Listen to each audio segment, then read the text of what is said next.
გამარჯობა, ბედნიერი სახლიდან მოგესალმებით და დღეს ყავს სტუმარი, რომელზეც ალბათ ყველაზე მეტად ნატრულობთ, იმიტომ რომ ძალიან საინტერესოა მათი თვალით, მათი გულით, მათი სულით ნაგზნობი ის რთული გზა, რომელსაც ძალიან ბევრი ბავშვი გადის ახლა აქ, ხო, დედა-თინათინა. მივესალმებით ოთო გოგილაშვილი, რომელმაც დაამარცხა მძიმე სცენი და დღეს ბედნიერი სტუმარია ჩვენთან მოსული, რომელიც ცოტა ხნით გვაპატიეთ, რომ უნდა გადაგაგდოთ იმ წარსულში. ცოტა ხნით. დედა-თინათინა, მორიგიშვილი, ერთ-ერთი უფროსი ჩემი შვილი, ძალიან მრავალი წელია რაც დაამარცხა და პირველი შეხვედრა იყო ჩვენი ძალიან სასაცილო, მითხეს ახალი ბავშვი ყავს ოთო და მე ხა ოთო წარმოვიდგინე, არც ასაკი მიკითხავს, არა ოთო რომ მითხრეს, წარმოვიდგინე რომ პატარა ბავშვია და საავადმყოფოში რომ მივედი სანახავად გასაცნობად, ესე ცოტა არ ჩანდა საწოლი და რომ ესე შემოვტრიალდი, ესე უნდა მენახა და ჯერ ნახე რომ ფეხები საწოლში რომ ვერ ეტევა, ესე დიდი ფეხები, აი ესე გარედან საწოლის გარეთ მე ვიფიქრე ალბათ მამა არის ან ვიღაცა, ნუ ვერ მივხვდი ახლა ბავშვს ნამდვილად მაინც არ ველოდები და გამოვიხედე და ესე შედედა ოთო უნდა უთხარე მოვიდა დედა-თინათინი ოთო და გამოვიდა ოთო ესეთი ხმა მქონდა და გაეცინა ოთოს გამოხედა ესე და გაეცინა და გამარჯობა თუ და მესედე ვა ოთო მე უთხარი დედა რამხელა ხარ მეთქი ეგრევე ესე უთხარი როგორი დიდი ბიჭი აი ეგ შეგრძნება რაზეც არ დამავიწყება როდესაც პირველად ნახე მე ოთო და მე ძალიან დიდი ხნის მოყვება ხო თვითონ კიდევ გახსოვთ პირველი შეხვედრა დედა-თინათინთან არასდროს არ დამავიწყდება ეს რა არის სულ როცა ვიხსენებ მაგ პერიოდს მაშინ ისე რამდენი წლის იყავით ბოდიში 19 წლის ვიყავი აი ძალიან ისეთ ცხოვრების ძალიან მნიშვნელოვან ეტაპზე სკოლა დავამთავრე ეროვნულები რაღაც უნივერსიტეტში ჩავარება და აი რასაც მართლაც ყველა სკოლის მოსწავლე ემზადება მაგ პერიოდისთვის რა და ანუ აი ძალიან რთული იყო იმ მხრივ რომ ემოციურად ძალიან ისე ჩავიკეტე რა რომ ანუ წავაწყდი იმ პრობლემას რაზეც საერთოდ არასდროს არ მიფიქრია ხო და რაც შეეხება დედასთან შეხვედრას, დედასთან შეხვედრა არასდროს დამავიწყდა. ვფიქრობდი ჩემთვის დედაც შემომითხრა, ჩემ ბიოლოგიურმა დედამ, რომ მაშინ ისე გაღიზიანებული ვიყავი, რომ ანუ მითახდებდნენ ხოლმე, რომ აი ეგეთი რაღაც აი ვიღაც უნდა მოვიდეს, ვიღაც უნდა გნახოს რაღაც და აი ეს დიაგნოზის არ მიღებისგან იყავი გაღიზიანებული ბოდიში გაწყვეტილი. კი, არა, ეგრე იყო რა, ანუ უბრალოდ თავიდან ცოტა ისე იყო, რომ რაღაცა არ ვიცოდი რასთან მქონდა საქმე, მე ნელ-ნელა გავერკვიე და ანუ ჩემით მივხვდი რამდენად დიდ ბრძოლაში ვიყავი ჩაბმული რა და არ მქონდა იმის უფლება რომ რაღაცნაირად ყურადღება მომედუნებინა და აი მეგონა იმ არ მჯეროდა იმ სიკეთის რასაც უკვე 11 წელიწადია უყურე გულწრფელად ვამბობ არ მჯეროდა რა ანუ მეგონა რომ ანუ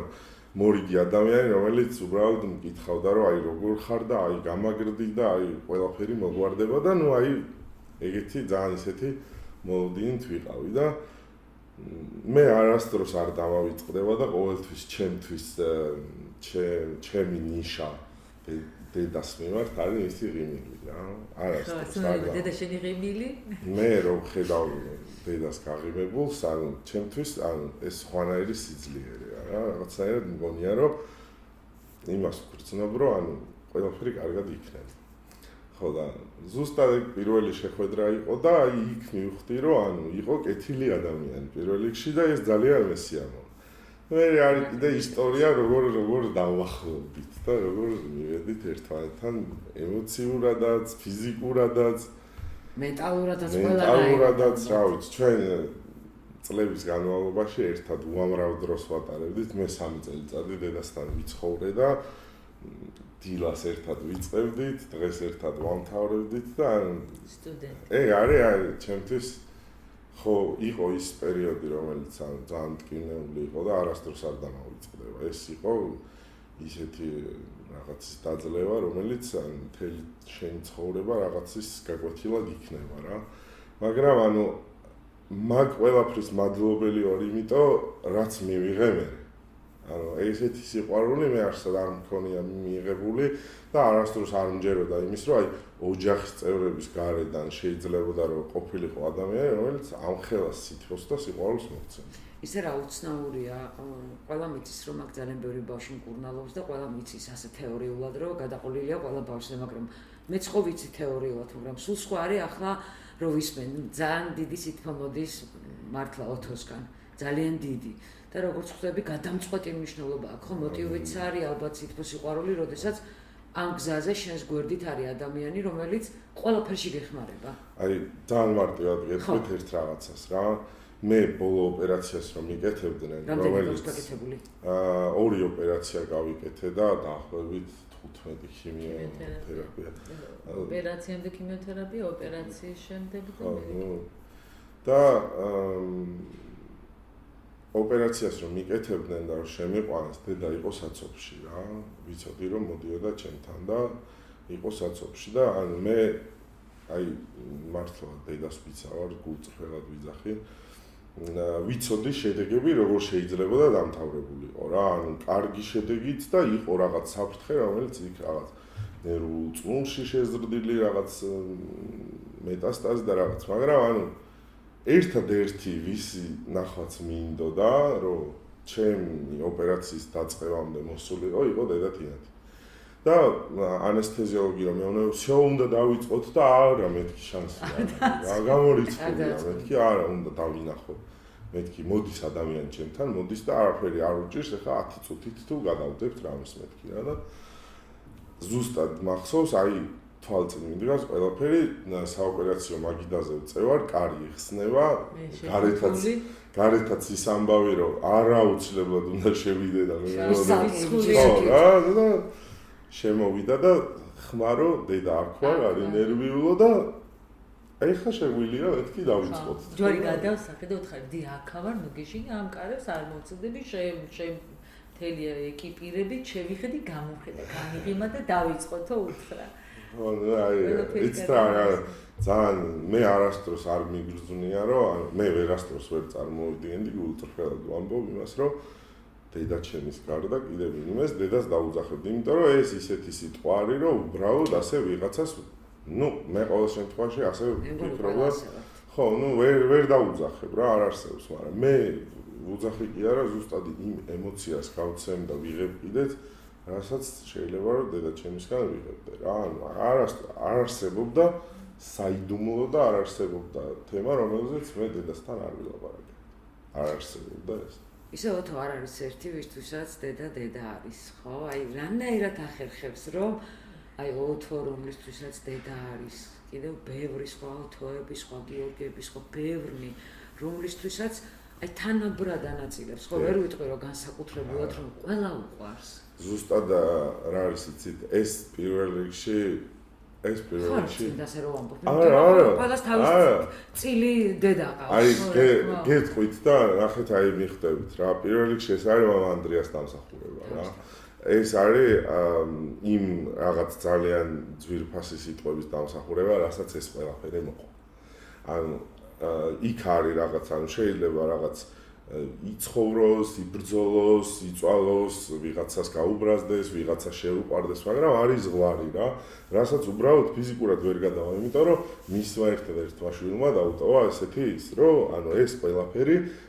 რაც სიყვარული იქნებოდა, დახმარება იქნებოდა თუ რა სურვილიც იქნებოდა, თანაბრად უნდა მიეცა ყველასთვის. იმიტომ რომ ჩვენ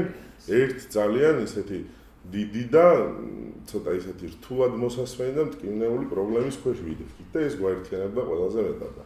უბრალოდ ეს ასე ყველაზე კარგად გამოსდიოდეს ადამიანს, ანუ არ არსებობს რა. და არა მარტო ეს ძალიან ბევრი რამე გამოსდის ისე. მართლა აღფრთოვანებული ვარ რაც და მე მართლა უამრავი რაღაც მაქვს ნანახი და რა ვიცი, ეხა ადამიანი კაცებს მაინც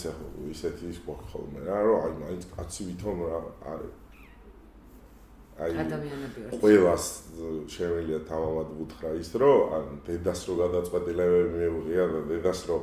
რაღაც კუთხით რაღაც თემისთვის შეუხედავს,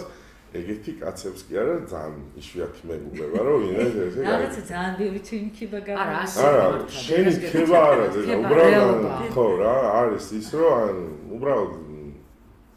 ეს მოიტანა ამ ურთიერთობა ისე ერთ გადაცემაში ვთქვი რომ აი ქალამნებს რო ამოიცვამს საჭიროების შემთხვევაში არ არსებობს ბარიერი რომ არ ხელი შეუშალოს გამორიცხული მაგრამ ჩემო ყოველმა შვილებმა იცის რომ აი სულ ვეუნებოდი მით უმეტეს დიდი ბიჭებიც ხო მყავს და ვეუნებოდი დედა რაც არ უნდა მოხდეს რომ ფიქრობ რომ ვერავის ვერ ეტყვი ვერ დაურეკავ აი შენ არ დაიწყოს გამოსწორება არ დაიწყო რაღაც მოხდა და შენ არ დაიწყო გამოსწორება ეგრევე დამირეკედე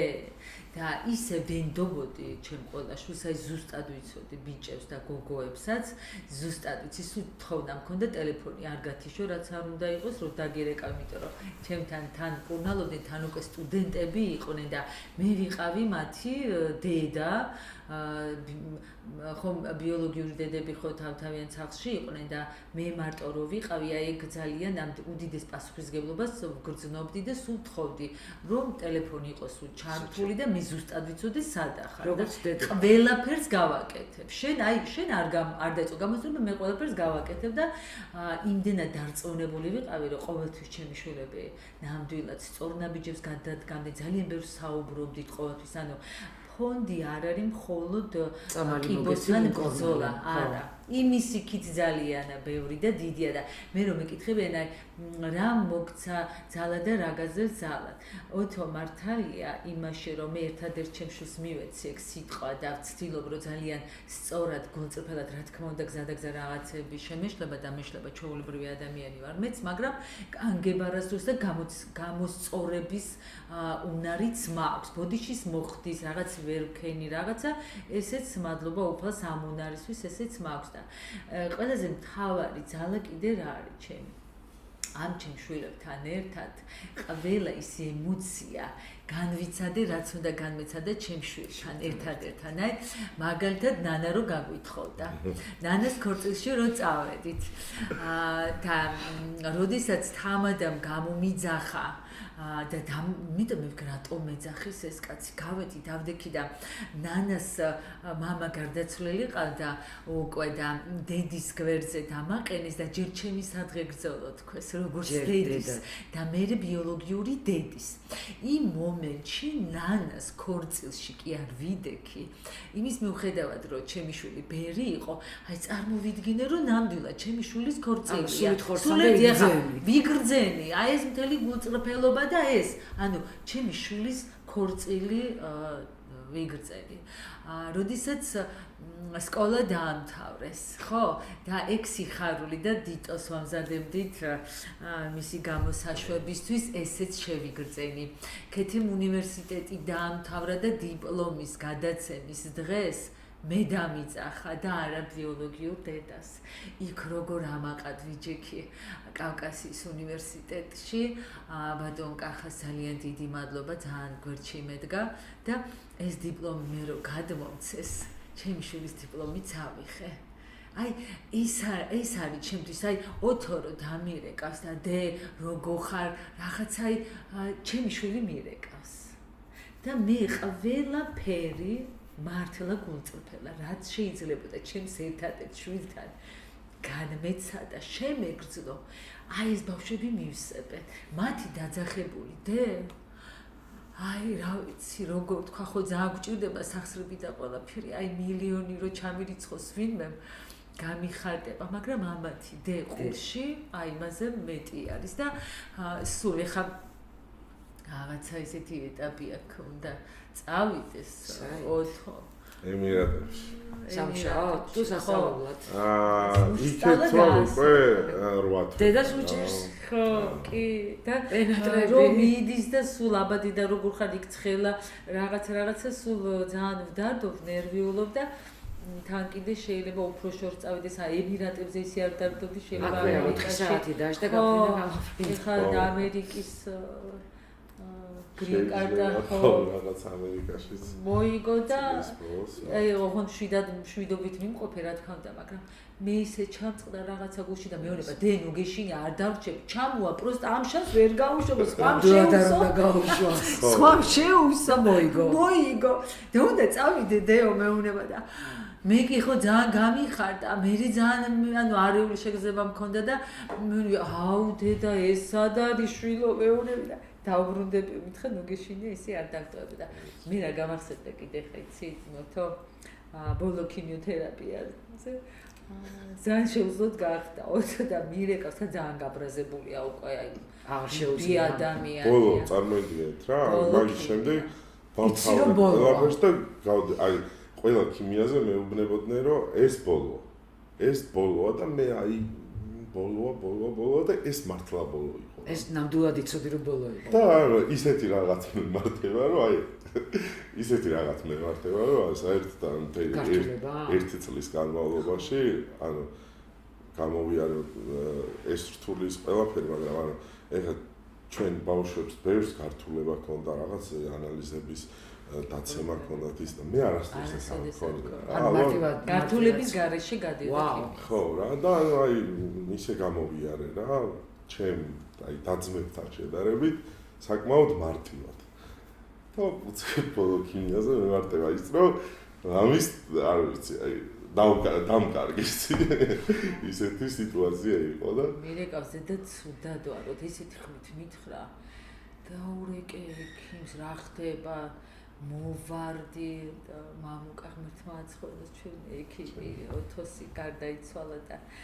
მე ვფიქრობ რომ ერთ გადაცემასაც მიუძღვნით ისეთი დიდი და კარგი ადამიანი იყო ღმერთმა აცხოდეს და მივარდი მამუკას და მეუბნები რა ჭირსო კაი ნუგეშინია რა იყო მითხრა აი სანამ აი ეს ძალიან რთული პერიოდი აი არ მიიღო ეს ბოლო ქიმია და 41 ქონდა ტემპერატურა და ამხელა იმას აი ვერ ვაჩერებდით საწოლზე სანამ ეს ყველაფერი და რომ ვუყურებდი მამუკამენება ნუგეშინიაო ყველაფერი აი ამ წუთას ყველაფერი გაივლისო ცოტა კი შემეშინდა და სულოცულებდი მადლობა ღმერთს რომ ანუ მართლა ბოლო ქიმიოთერაპია იყო და ეგ ეტაპიც გავიარეთ და ავასრულეთ და მართლა ესეთი დამაგვირგვინებელი და დასამახსოვრებელი იყო ეს ეგ გადასხმა, მაგრამ იმის მერე უკვე რა ვიცი, სწავლეთ ყველაზე ისეთი რომ ესეთ რთულ პერიოდში ჩააბარა სწავლობ და ხო წარმოგიდგენთ როგორი რთულია ეს ყველაფერი და პარალელურად ეს ყველაფერი მის უკვე და ჩემშვილს ვეუბნები რომ აი არა ეხლა არაფერი არა თქვენ უნდა იყოთ ძალიან ისეთი საზოგადოების სრულუფლებიანი და ისეთი განათლებული წევრები და სულ ცოტა ისეთი ის ქონდა რომ ფონჩიც მე თქვენ უნდა იზრუნოთ სხვა ბავშვებზე და რაღაცნაირად ამისთვის ამათ ესე ვზრდიდი და სწავლაცაც რომ მოახერხებს ბავშვი და იმ ყველაფერს და იმის მერე წლები გვერდში მედგა და სულ ახლა 1 წელია რაც თავის ცხოვრებასაც უნდა მიხედოს და ხო წავიდა თორე 24 საათი მერე კიდე სულ იყო ფონდში მედგა გვერდში და ბავშვები ხან მიყავდა მოყავდა ღონისძიებებს რო ვაწყობდით მაშინ როცა თავიდან როდესაც დედათიანთი გავიცანი და მითხრა რომ ჩვენ გვაქვს სახლი სადაც ერთად ბედნიერად ცხოვრობთ და ერთმანეთს ვეხმარებით რომ ეს რთული პერიოდი დავძლიოთ ну აი მეორე ყურის პრინციპით უსვენდი რა რომ კი რაღაცა მიხარია ძალიან კარგია რაღაც და მოდი ჩვენთან აი ბავშვები გაგაცნო რაღაც და ну მე არაფერი მსგავსი გაგონება არ მინდოდა საერთოდ ანუ ძალიან დიდი სტრესი იყო მე გულწრფელად მინდა ვთქვა რასაც იმ პერიოდში განვიცდიდი რა ძალიან დიდი სტრესი იყო როდესაც მე ჩემ პალატის კარი შევაღე პირველად და დავინახე პალატა როგორ გამოიყურებოდა რა ეს ახლა არავის ესწავლება როდესაც ამ გზას ადგახარ არა მარტო ფიზიკურად არამედ სულიერად ყველანაირად მენტალურად იცვლი ყველაფერს რა უბრალოდ ნუ ეგეთი პროცედურა არის და ეგ მაგიტომ არის ზუსტად რომ ანუ მინდა რომ ყოველთვის ყველას ვუთხრა ის რომ ანუ შეეცადეთ გაიგოთ რამდენად დიდ სირთულესთან არის. ანუ ეს არ ჩემთვის პირადად არ იყო რაღაც ფიზიკური ტკივილი, ეს უფრო იყო ის სულიერი ტკივილი, რომელსაც იმ რაღაც პერიოდის განმავლობაში ძალიან ძაფრად გავდიოდა. შეიცვალე თან ყველაფრის შემდეგ. დეთინგტინი ამბობს, რომ რჩეულთა ხვედრია ზოგადად დიაგნოზი ეს მძიმე და ეს გზა. ხო ასე ამბობთ. კი, იცით რა არის შევიცვალე, რა თქმა უნდა შევიცვალე რა. ანუ იმ დროს თითქოს ანუ რაღაც ჟრიამულიდან და აი რაღაც ფრთხიალიდან ანუ აი ხო რა აი ზუსტად იმის იმაში რომ რაღაც აი ჯერ გაურკვევლობა არის ძალიან დიდი ის რომ ანუ საერთოდ 18 წლის ასაკში რომ გეუბნებიან რომ იცი რა შენ სიმსივნესთან ბრძოლა უნდა დაიწყო ჯერ ელემენტარულია რომ გაიგო რა არის ეს სიმსივნე და რა შედეგებამდე მიუყვანია ვიღაც და რა შედეგებამდე შეიძლება მისულიყო. პირველი მაინც ცუდი არის რაც გიევებს თავში. მე ყველას აქეთ ვამხნევებდი რომ აი არ ინერვიულობთ ყველაფერი კარგად იქნება მაგრამ არის მომენტი როცა საკუთარ თავთან მარტო რჩები და ანუ იქ ვერავის შეიძლება უამრავი ადამიანი მოატყუო მაგრამ ანუ საკუთარ თავს ვერ მოატყუებ რა რომ ის გეშინია როგორ ანუ როცა იცი რომ რაღაც სიმსივნის დაავადებული ადამიანების საუბედუროდ 90% ცუდად ამთავრებს თავის ეგ მაშინ ესე იყო. ეხლა მე როგორც ვიცი, ბევრად კარგი. ხო, შედარებით კარგი დინამიკა. მაშინ იყო აი მაშინ ხო რა, ეგრე იყო რა, ნამდვილად და ანუ შევიცვალე და ანუ უფრო მეტად მოვხვდი აი ამ სიტუაციაში უფრო მეტად გავიგე როგორ შეიძლებოდა რომ მეცხოვრა ადამიანებთან რომლებსაც ჩემნაირი პრობლემა ჰქონდათ. მე როგორც წეგან გითხარით, მეშინოდა და არ მინდოდა იმის მოსვენა. ძალით მოიყვანეს პირველად შეგლება. აი ძალით ჩემო მშობლებმა დედაქთ ხო? მოდი მივიდეთ, ნახოთ რა ხდება იქნებ მოგეწონოს. მე აი მთელი გზა გავუხადე ჯოჯოხეთი რომ არსად არ მინდა მისვლა. თქვენ მართლა გგონიათ რომ იქ ესეთი სიტუაცია, რა აი ჩემი ხმა ჩამესმის გულებს. მოვედი, ბავშვებიც გავიცანი, ძალიან რთული იყო. უბრალოდ იმიტომ რომ ან რაღაცაერად თმიანი ბიჭი, ეხლა კი არა. ეხლა თავისდებით არ აქვს. მაშინ მქონდა რაღაცა თმიანი ბიჭი უცებ ხდები, უთმო, უწარბებო, რაღაცა გაფიქრებული, სარგეში ჩახედვა არ გიხარია და არ გსიამოვნებს, მithmetes მაშინ როცა ის პერიოდი გახდა უნივერსიტეტში აბარებ და რაღაცა ხო ნუ ისეთი ის მაგრამ ყველაფერი მე რა თქმა უნდა დაბადების დღე იყო ხო მე მგონი ხო ტყუპების დაბადების დღე იყო და დედამ მითხრა რომ მოდიო რა და კარაოკეში ვიყავით მახსოვს ზუსტად და მივედით რაღაც გავერთეთ ასეთი ისე მე იქიდან ყველა მიდიოდა სახლში, ანუ იქ ვინც ბავშვები იყვნენ, იმ დროს დედასთან ცხოვრობდნენ. სახლში. ხო, ჩვენ ძველ სახლში. და ანუ დედა მითხრა, იქნება შენც წამოხვიდეო რა და აი როგორი ყავიცი? ვერ ვთხარი უარი, თორე არ მინდოდა წასვლა რა და აი მომერიდა და წამოვედით და სახლში ჩვენ ისეთი დრო გავატარეთ სახლში მისვლის შემდეგ აი დედას ვიცავ მე თვითონ ვიყავი ჩემი ნაფიქრალით შოქში. იმ დროს და მითხრა რომ დეო როგორც კიო რაღაც სახლში დასვა მოგინდებაო მითხარიო და მე თვითონ წაგიყვან სახლში და მივედი არასდროს არ დამოვიწყდა არ ვიცი რატო გადავწყვიტე როგორ გადავწყვიტე მივედი და მე დედა შეიძლება მეთქე რომ დავრჩეთ ხო და დავრჩი. 3 წელი გავუწყო. 3 წელი ვიცხოვრე მე დედასთან. სრული 3 წელი იყო ჩემი ცხოვრება ის რომ რა ვიცი ჩემი ცხოვრებით ცხოვრობდი უნივერსიტეტში სწავლობდი ყველაფერი არასდროს არაფერი არ მომკლევია არასდროს არაფერი არ მიუხედავად იმისა რომ ჩემმა ოჯახმა იმ პერიოდში ძალიან რთული პერიოდი გამოვიარეთ და იქ მე მამის გარდაცვალება იყო რაღაც აი ძალიან ისეთი იცით რა არის ეგანაც აგერეხა დედამ თქვა რომ აი ეს არ არის ქებადიდება რა ხალხო მინდა რომ ყველა მიცოდეთ ფაქტია ეს ანუ ეს უბრალოდ არის ცხოვრება რომელიც ან გამოვიარე და ვნახე და ანუ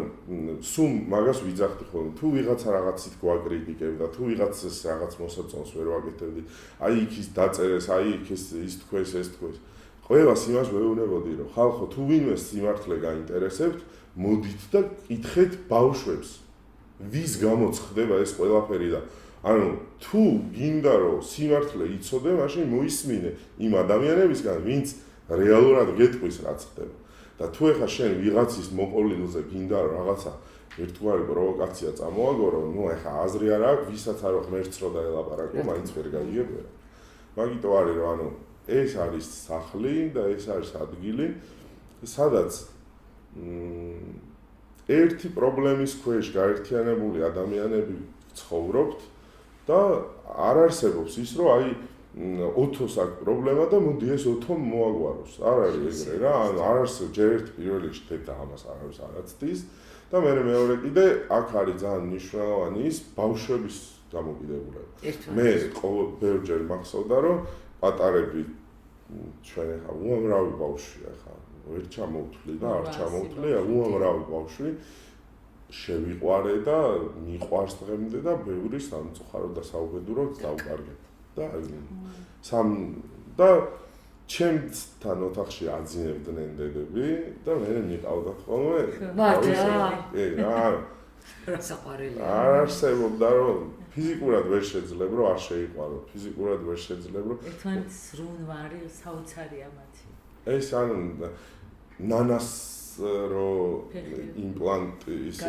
პროტეზი გაუტყდა უბრალოდ ჩიგნით ფეხში დედას ვიცავარ არ მიტირია მართლა წარმოიდგინეთ ჩემ ამბებზე ვერ ვჩერდებოდი ისეთ სვად ვიყავი რომ იმას რო ტყიო და ანუ აი იყო ჩემთვის არის რა გითხო მორიგეობდნენ და ეს ხილი დავყავდა მე ეგრევე საფრანგეთში გავუშვით და შეუცვალეს ხო და არასოდეს არ დამავიწყდება ეგ დღე ძალიან სტრესული იყო ყველასთვის ბავშვებისთვის და უცებ რაღაცნაირად ხომ მემიყვები ნუ გეშინია და აიხლავე რაღაც თვითონ არ ვიცი ნუ გეშინია მოდის ჯერ მე მიდის გაანალიზება და ტვინში ვეძება ნუ ეხა რა უნდა გავაკეთო ვის უნდა დაურეკო რა გავაკეთო მაგრამ ამათ ზუსტად იციან რომ ნუ გეშინია ნიშნავს ნუ გეშინია всё ყველაფერი მოგვარებულია და ესენი როგორ აჭმევდნენ და აი დივანი რო შესასრულში იყო ეგ დივანი და ის ზრუნვა ამათი ერთმანეთს, როდესაც მათ იციან ზუსტად. აი იგივე შეგრძნებები აქვთ ერთმანეთის ყველა მიციან და ოთო იყო კიდევ უფრო ისე რო ვთქვათ, ყველაზე ონავარი რა, ოთო ისეთ რამებს უკეთებდა ბავშვებს, ისეთ რაღაცებს აწყვილებდა, დაურეკა. ანუ იცით რა, იმდენ რაღაცას ჩაატარებდა და მეც აუდედა გეხვეწები რა ახლა, ამიბი მხარი და მე რომ მხარს აუბამდი, ნუ ყველა იყო დარწმუნებული რომ სიმართლე ნამდვილად ესეა. ძალიან ვეცადეთ მთელი ფონდი სვანეთში რომ ოთოსთვისაც ბოდიში სლენგს ვიხმართ და გაგვეჩალიჩებია რაღაცა ერთი სვანი გოგო მოეწონა და აისო და ეხა დავიწყეთ ჩვენ რომ ეს სვანი გოგოს ბიძები ძმები ეძებენ და ოთო უნდა დაგმალოთ და მთელი სრულიად ფონდი ჩართული ვიყავით მაინც ვერ მოვატყუე ბოლოს მაინც მიხვდა იმდენი იცინა და თვითონ ის რაღაცებს აწყობდა რომ მე ეს ის რო იყო რა ქვია ნუ ეხა რაღაც დოზით ხვდებოდი რომ შეიძლება მართალიც ყოფილიყო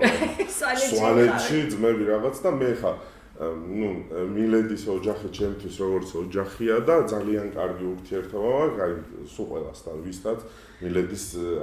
სისხლით ნაცავ ჩვენ ერთი ოჯახი ვართ და მე დარეკილი მქონდა მილედის ძმასთან გიორგისთან რომ მეთქი გიო გოგო მომეწონა და არ ვიცი ახლა კაცო ვინც არ უნდა იყოს და რაც არ უნდა იყოს თუ რაღაცა ხო შენ ივან იქიდან წავიდა არ გადაობო კაცო შენ მაგაზეო არ ნერვიულო და მე იმდენად მშვიდად ვიყავი რომ ანუ ის შეიძლება ის ერთი მხარეა სვანეთის მაგრამ აგერ მეორე მხარე ვერ მიდიას უკან და არ შევშინდი არანაირად რომ მეთქი ანუ თუ კი აქამდე მივა საქმე არაფერი დამიშავებია მომეწონა გოგო ხო რაღაც მაგრამ მეც დამიდგებიან უკან გვერდში რა არანაკლებ ვაშკაცი და ძალიან მაგარი ხალხი ბავშვები ირჩევენ რა თქმა უნდა მენას დამიძახებენ მაგრამ აი მამა ანდრიას შემდეგ მილედი უკვე ჩაბარდა მე თვითონ ვერ ავარ, ხო? მაგრამ რომ მეძახიან ორივე სახელზე ეგრევე მაგ რეაგირება და მილეს რომ მეძახიან, ხო, ეგეც ძალიან სიამოვნებს და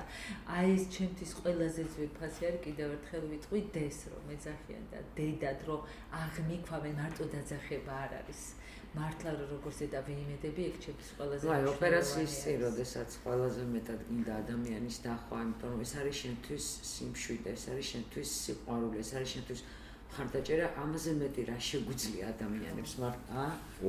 უამრავჯერ განმიცდია ეს გრძნობა, რომ რაღაც პრობლემას წააწყდები, რაღაცის ანგეში, ან რაღაცას უფრთხი და ანუ არის მომენტი, როცა მიიჩხარი სიმშვიდისკენ ადამიანი და მე მაგალითად როცა დედასთან მივდიოდი ხოლმე რომ ეხა იყო პრობლემები, რომელზეც ვიცოდი რომ გამკიცხავდა და მეტყოდა რომ აი რატომ მოიქეცი, ხო, ანუ ასე არ მოიქცე, რატომ მოიქცე. მაგრამ ანუ მე ყველაზე მეტად მიყვარდა ის რომ ნუ ეხა რა თქმა უნდა კაცო, ადამიანი ანუ ყოველთვის ვერ მოგეფერება რა და ანუ ამას თუ გაიკეთებს დათურად მოგექცევა მე ეგრე ვფიქრობ. მაგრამ ანუ მე ყველაზე მეტად ის მეიმედებოდა და მიყვარდა ყოველთვის რომ ანუ ძალიან აგებულია. ძალიან. ანუ შეიძლება გაკიცხოს, გეჩხუბოს, გაგიბრაზდეს რაღაც, მაგრამ ზუსტად ვიცი რომ გამიგებს მაინც აუცილებლად. რაც არ უნდა იყოს. მაგიტო იყო რომ ყოველთვის სულ ამ ეს გრძნობა ამ ყველაფერს წინ აქ ის რომ ზუსტად მის სიტყვებია. არასდროს როგორც არ უნდა რა შეგეშალოს, რაც არ უნდა დააშალოთ, გააფუჭოთ როგორც არის,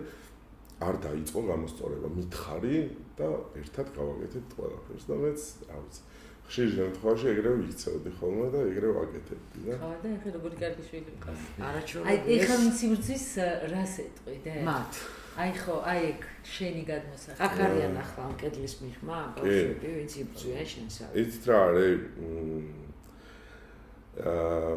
რა ვიცი, მე პირველ რიგში იმას ვეტყვი, რომ შიში არის ყველაზე ისეთი რაღაც, რომელიც ანუ ყველაზე მეტად გასუსტებს ამ ბრძოლაში. არა და ლოგიკურია რომ გეშინოდეს. ანუ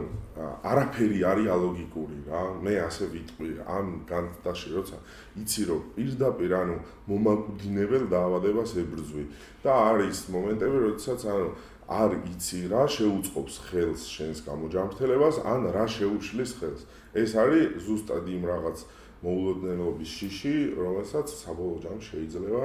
საუბედუროდ სიკვდილით დაერქვას. მე ჩემს ბავშვებს და ჩემ და-ძმებს, მე ყველას არ აქვს მნიშვნელობა ვინ რამდენი წლის არის, ესენი არიან ჩემი და-ძმები, ვეტყოდი იმას, რომ ამ ყველაფერთან ერთად პარალელურ ცხოვრებას არ უნდა დაანებონ თავი. იმიტომ არ უნდა დაანებონ, რომ ამაში ჩაკეტვა არ შეიძლება. ემოციურად თუ ძლიერი არ იქნები და ემოციურად თუ რაღაცას პარალელურად არ გაყვები სხვანაირად, ან ვერ შეძლებ, რომ ის რთული პერიოდი გადაიარო. და მეორე კიდე ის, რომ დედასთან ახლოს უნდა იყო. ანუ მართლა გულწრფელად ვიზახი, იმიტომ რომ მე ეგრე მიმარტივდებოდა და მე ეგრე გადამქონდა ჩემი რთული პერიოდები. მაგიტო იყო ის ახირება არ იყო, რომ ოპერაცია ხო არ დაიწყოთ და რაღაც, ან მიუხედავად იმისა, რომ ჩვეოდა ახირებები და ძალიან ახირებული კაცი ხარ. იმ დროს განსაკუთრებით, მაგრამ ანუ ეგ იყო ის გულწრფელი სურვილი, რომ ანუ მეთქი უნდა გამიგოთ, მეთქი ყველამ თქო რა. ან ანესთეზიოლოგი ხარ, ქირურგი ხარ თუ ანგიოლოგი ხარ, უნდა გამიგოთ და 10 და 15 წუთი უნდა დაველოდოთ ადამიანს, რომლის სახელს უნდა დავინახოთ. ხო, თან ორი სხვადასხვა ბრიგადა უკეთებ და 9 საათი თუ რაღაც მინდა ოპერაცია გაკეთდა როგორც მივხვდი. კი, და ძალიან წარმატებით და კარგად და ჩვენი გადაცემა ხო ამაშიც ამიტომაც დავიწყეთ, რომ საქართველოში აბსოლუტურად ყველაფერი გავუკეთეთ საქართველოში ოთოს ორივე ოპერაცია, ქიმიოთერაპიები, ყველაფერი და კიდევ იმ დროს წლების წინ, როდესაც კიდევ უფრო ესეთი ცუდი წარმოდგენა ჰქონდათ ქართველ ექიმებზე და მედიცინაზე, მაგრამ აგერ არის. და რა მინდა ვთქვა, იცი, იყო პერიოდი, როდესაც ამერიკაში მოღვაწე ქართველი ექიმი, რომელიც 30 წელიწადია იქ ცხოვრობდა იმ პერიოდში გეუბნებით, იყო ძალიან წარმატებული და ამ რაღაც ონკოლოგიური კლინიკის მართველი და ჩამოდისო ბაქტერიოფაგშიო და ჩაატარებსო კონსულტაციებსო რა და აი როგორი ის იყო იცი იქ რაღაც დარეკვები რომ აი იქ მოხვედრილი ყავით და მახსოვს მაშინ ამა ჩემი ძალოვან სტრუქტურაში მუშაობდა და აი ისე მოვახერხეთ რომ რაღაცნაირად მე მოხვედრილი ყავი და შევხვედრილი ყავი და ამ ქალბატონს რომ ვაჩვენე მამუკას ჩემი ექიმის გადასხმული ჩემი ექიმი ვინც ხო როზბიზეც ავკეთით ხო ის პროტოკოლი რა პროტოკოლითაც მისხავდა ექიმიებს ექიმი მაშინ მე არასდროს ჩემმა მშობლებმა მაშინ ინგლისური ენა არ იცოდათ მე ვეკონტაქტებოდი ამ ექიმს და მე ვეუბნებოდი მე რას მეუბნებოდა იმ მომენტში აი სიტყვა სიტყვით მითხრა ეგეთი ის რომ ანუ არც კი ვიცი რა შეიძლება რომ ვურჩიო იმედად სწორად და კარგად იყოს ეს ინდივიდუალურად უდრეკ ხო საერთოდ ანუ ზუსტად გაიდლაინით არ მოხდა არანაირად ანუ შენ გაიდლაინით და მე ინდივიდუალურად შენი დიაგნოზისთვისო შენს ექიმს რაც აქვსო ჩატარებულიო ეს არისო იდეალური ერთადერთი იმას გეტყვიო ოპერაციას რო გაგიკეთებენო რაც შეიძლება ნაკლები ნერვი დაგიზიანონო და ეგ იყო მისი რჩევა რა და აი ზუსტად მაგის თქვა მინდა რომ აქ ჩვენს ქვეყანაშიც არსებობენ ძალიან მაგარი ექიმები ძალიან სწორი მიდგომებით და ანუ მე ამაყებად ამ სიამოვნებს ის რომ მე ეს დაავადება ისე დავამარცხე და აგერ უკვე 12 წელიწადი გადის იცლება რომ 10 წლის მერე სრულიად ჯანმრთელია ეს კი აი აბსოლუტურად კი ადრე 5 წელი იყო ეხლა კიდე 10 წელი გაზარდა მე გარანტიისთვის ალბათ ხო მე იცვლება ეგ მიდგომა ორვადაში ჩემპიონი ორგზის მსოფლიო ჩემპიონი ოთო და ოთო არ არის ერთადერთი ოთოს კიდე სხვებსაც ძალიან ბევრი დაძმა ყავს რომელიც ახლა აქ არიან რომლებმაც დატოვეს თქვა ტერიტორია რომელმაც შეიძლება არ დასრულეს ისე როგორც ჩვენ გვინდოდა მაგრამ მათ აკავშირებთ ერთი რამ სიყვარული რასაც ქმნის დედადინათინი ამ სახლში რა ვიცი გამოიწერეთ ჩვენი გვერდი და მე იმეც ვიტოვებ რომ რომელიმე სხვა დაძმებსაც მოусმენთ და მათგანაც გავიგებთ ამ გზის შესახებ რაც თქვენ გაიარეთ ზუსტად ვიცი ვინ რას გეტყვით ზუსტად რა ასეთი სოლიდარობა და სიყვარული მართლა სხვაგან არ მინახავს უდავოდ ჩვენ შეიძლება ძალიან დიდი ხანი ვერ ხედავთ ერთმანეთს მაგრამ როცა ერთმანეთს ხვდებით ზუსტად ის განცდებია ერთ-ერთში, რასაც 11 და 10 წლის უკან ერთად გამოვდიოდი. გამოიწერეთ გვერდი აი ამ ადამიანებისთვის, ვისაც ძალიან ბევრი აქვს ერთმანეთისთვის. ჯერ კიდევ მივხვდით იმისა, რომ ზოგისთვის უკვე ორგზის ვადა გავიდა და სრულიად ჯანმრთელია, ზოგი ახლა გადის გზას, მათ ერთი რამ აერთიანებს და მათთვის ყოველთვის მნიშვნელოვანია ერთ ტერიტორიაზე ყოფნა. ის ერთი ლარი, რომელსაც სამეთში გადმორიცხავთ, ან უბრალოდ ეხლა მოგინდათ, რომ გააკეთოთ რაიმე ამ ადამიანებისთვის. ან თანხით, ან საქმით, ან თქვენი დიდი ბიზნესით შეგიძლიათ შემოხვიდეთ და გააბედნიეროთ, რა ვიცი, ოთო მისი დაძმა და პირველ რიგში ალბათ დედა თინათინ, რომელიც ქმნის ხალხო, მართლა ქმნის აი ამ გარემოს, რასაც თქვენ ხედავთ ყოველდღიურობას. ახვამდის და მადლობა. დიდი მადლობა თქვენ. ახვამდის. ყოველდღიურს 21 საათზე ინტერნეტ გადაცემა სიცოცხლის ხედი.